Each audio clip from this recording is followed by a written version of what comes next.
Salutations everybody, it is Matty here today, and this is how you change your game based off fan feedback, something that's incredibly rare nowadays because we're in a world where so many games use the term demo or beta as a sizzle word for marketing rather than what its original usage was, where they would put out a product, we'd get to test it, give our feedback, and changes on things maybe we didn't like as much would be implemented before the game is launched. We see change in games nowadays, but it's always after the game's already out. It's really hard to buy into the idea of any of our feedback really permeating the minds of devs before the launch of the game. For example, we have Anthem, Battlefront, Fallout 76, even The Division 2, and that list will go on and on and on. Pretty much a lot of these games share one commonality, and it's games as a service, but this one happens to be a single player focused game exclusive to the Nintendo Switch.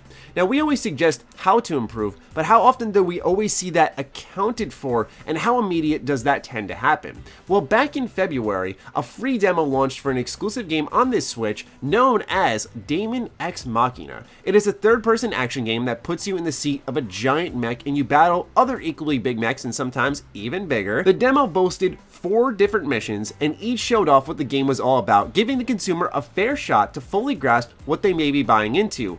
I personally gave it a whirl, and yeah, I'll go on record as saying I did delete the demo within about 10 minutes. It definitely needed major work. Now, given the fact that I played it on handheld and not docked, that may have changed some performance, but I really wasn't impressed with what I saw. But there's been some recent changes that have really caught my attention. I think it's fair to highlight the trailer showcasing differences for before and after a demo, where I think a lot of game developers should take note of what the team has done here to Daemon X Machina. You can see in this trailer here, there are major changes like enemy health bars, looting, additional HUD, bonus options to customize your experience, on-screen effects, and that list will continue on for literally a 2+ minute trailer just displaying the demo versus the current version of the game, which is dropping in September of this year. Now, naturally, we do have to consider one very fair aspect, and it's that Daemon X Machina really isn't in a spot where it knows it'll fly off store shelves even if they do ship a mediocre product, unlike in the AAA realm where I still think that happens a little too often. All in all, I feel this is a very respectable move nonetheless, and something that can set a standard for the industry. Yes, Daemon X Machina probably won't blow anyone away. It's not going to be the best game of all time, but I really respect what the devs have done here because as a hardcore gamer, so to say, it's put this game on my map because I see a team that genuinely cares. And I'm sure there is a little bit of a marketing shtick there. Hey, let's do this demo, let's make changes and make a trailer about those changes so people feel confident with buying in. In fact, when you were reading the feedback in the comments for these very trailers, a lot of people were saying either A, I wasn't going to buy the game, but I'm going to now because I'm very excited to see a developer passionate about the product and listening to us because that's how rare it is, or people who were sort of on the fence or sort of enjoyed what they did play are now all in because they did listen to their feedback. And I think this is something that can be highlighted. Obviously, the big thing nowadays in gaming is patch notes. We see these service games come out and then we get our patch notes week in, week out on what's changing, and it makes the game feel like it's alive and nothing is permanent, and there's this exciting factor to that. But I like seeing a single player game, especially a Switch game no less, get this type of feedback driven into it to help improve it. I think that is so important, and I'd love to go back to the days where demos helped shape games. We still see, for example, Trials, which is all headed up by Bethesda of all people, where we saw a trial for Dishonored, we saw a trial for Prey, and what happens is you can play about an hour trial of the full game for free, and then if you like it, you can buy the game through that trial at a discounted price. So it lets you get a good taste of the product, know what you're buying into, and I can confidently say both those games that we just mentioned are not actually front-loaded, where Bethesda's trying to augment the trial a little bit to get you to buy in, so then by the end of the game, you're a little disappointed with your purchase. No, these are both very good games. So there is something along those lines that I am happy we are seeing, but I remember the last game I ever purchased through a demo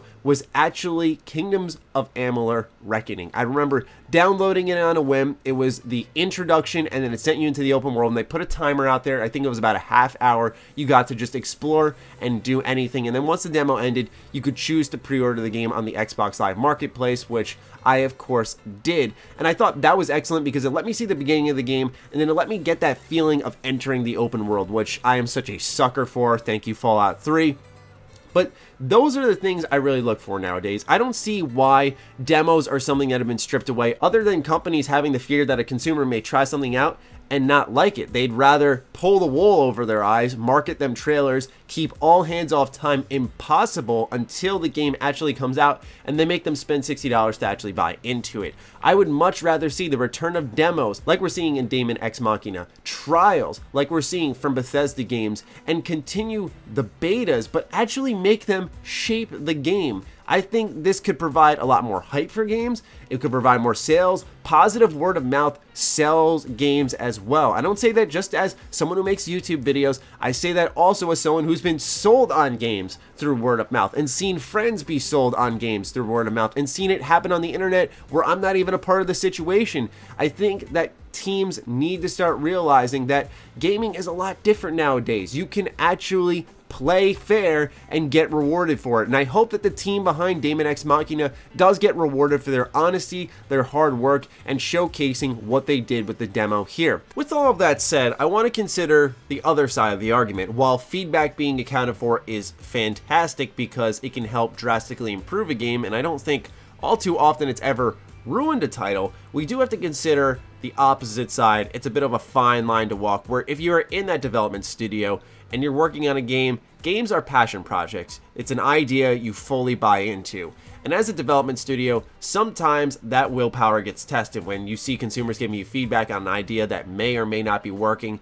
Sometimes you gotta bury your head in the sand and keep working. It's hard to determine when you should listen and when you shouldn't. Now, obviously in the case of Daemon X Machina, I think it was a little more obvious. The game didn't run as well. There was clear things missing from the HUD. There was a lot of adjustments that needed to be made. But oftentimes we'll have a developer open up their studio, we'll see feedback fly in, and there's that question of should they listen to the fans or continue with what they personally believe in, because it's not, oh, we know best, but more so it's an idea of we have this whole plan, we have this whole vision, how much of that do you compromise when you are a creator? And I totally understand that as someone who creates. Now, granted, it's news pieces, discussion videos, streams. It's not the level of creation that someone else is making in a video game where it's actually pure art. Although, you know, I'd say my videos can be art at times.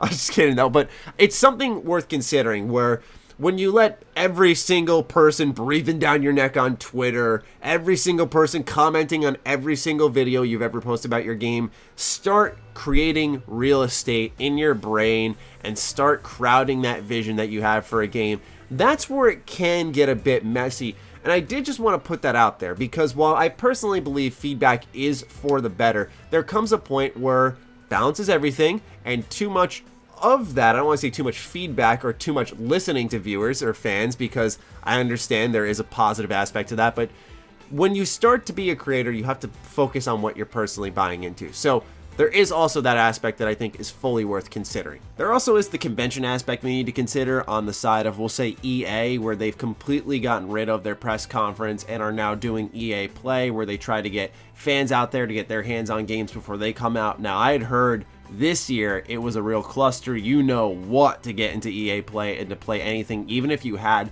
an appointment scheduled, even if you were in the press, the media, whatever you want to call them, it was extremely difficult to get anything going there. So that also presents the issue of travel, of actually getting into these events, and when you're there, if they're not functioning, once again, pre-release access becomes incredibly tough to get an idea of whether or not you should buy into a product.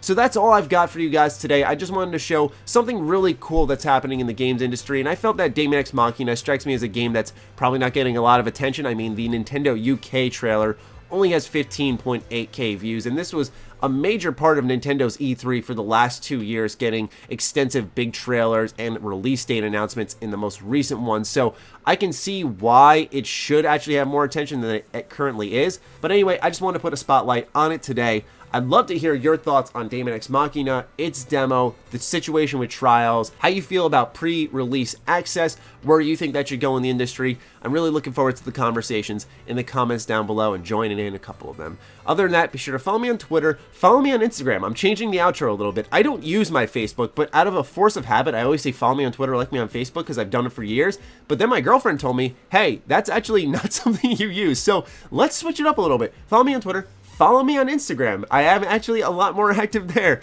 along with my Patreon. Do consider supporting that as it fuels all the content I create here. Stay sexy, stay active. I love you all. Peace.